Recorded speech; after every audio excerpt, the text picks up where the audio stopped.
திமுக மீண்டும் ஆட்சிக்கு வந்தால் தமிழகத்தை யாராலும் காப்பாற்ற முடியாது என்று தமிழக பாஜக தலைவர் அண்ணாமலை தெரிவித்துள்ளார்.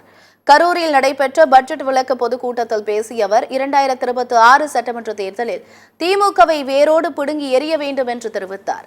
2026 தேர்தலில் பாஜக வெற்றி பெற்றால் மகளிருக்கு 2500 ரூபாய் உதவித்தொகை வழங்கப்படும் எனவும் வாக்குறுதி அளித்தார்.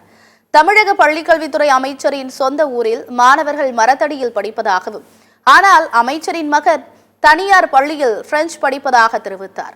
தொடர்ந்து பேசிய அவர் துணை முதலமைச்சர் உதயநிதி, அமைச்சர் அன்பில் மகேஷ் குறித்து கடுமையாக விமர்சித்தார்.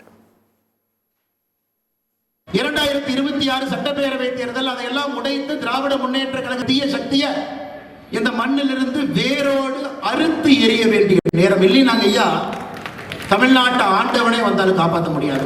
டெல்லியிலே பாரதிய ஜனதா கட்சியினுடைய ஆட்சி பொறுப்பேற்க இருக்கின்றார். முதல் கையெழுத்து டெல்லியில் இருக்கக்கூடிய தாய்மார்களுக்கு மாதம் 2500